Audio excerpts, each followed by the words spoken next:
The effects of sleep deprivation are well documented, with symptoms including cognitive slowness and irritability.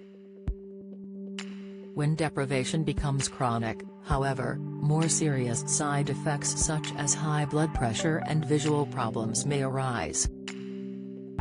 Sleep issues affect a third of Britons in the UK, but these numbers have grown sharply in the past year. In fact, the number of adults suffering sleep loss rose from 1 in 6 to 1 in 4. According to sleep coach Nikki Blakeman, 3 common mistakes people make before going to bed may be preventing them from dozing off effortlessly. Worry can cause an array of psychological problems, but it can also make it harder to fall and stay asleep through the night.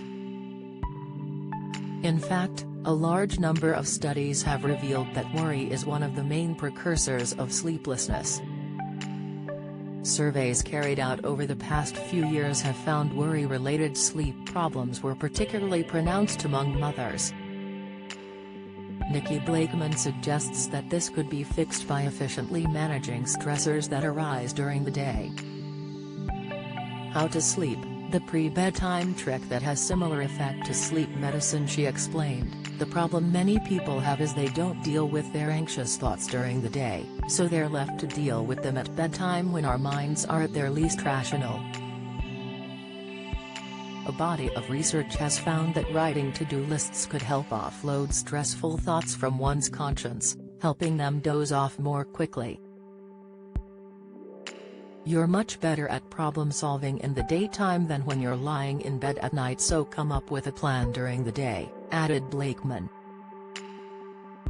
Don't miss, hypertension diet, eating just a teaspoon of this can /risk, tips, Pfizer booster shot, the side effect reported in 83% of people, latest Parkinson's, 2 lifestyle behaviors that more than double your risk, insight. Consider the worst-case scenario and come up with a list of options you can refer back to when you start worrying at night. Tackle your negative thoughts in the daytime and they will be much easier to manage at night.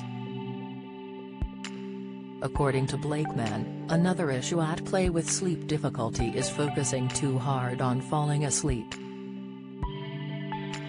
She explained, when they first start to struggle, they increase their focus on sleep, and the more you try to sleep, the harder it is, creating a vicious cycle. Try not to focus too much on the number of hours of sleep you get, it's more productive to focus on your pattern of sleep. If you have a bad night's sleep or a really late night, it can be tempting to try and catch up on the hours you missed by lying in or having a nap during the day. However, this only disrupts your sleeping pattern, making it harder to get to sleep the next night. Focusing on sleep hygiene may also make it more difficult to cultivate relaxation, as the one-for-all approach of standard sleep guidelines may not be conducive to every individual. Blakeman suggested it may be more productive to veer away from these guidelines to address the habits in your daily routine disrupting your sleep patterns. Common sleep hygiene advice includes everything from avoiding caffeine and blue screens to having a warm bath before retiring to bed.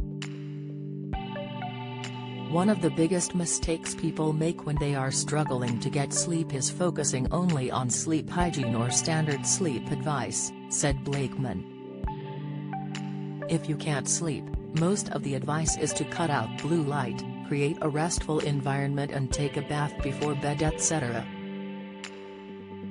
While these sorts of tips can help, they won't always cut it if you've got a sleep problem. There are other areas you need to consider which can keep you awake at night, such as the first 2 mistakes listed above, alongside medical issues and a lack of minerals.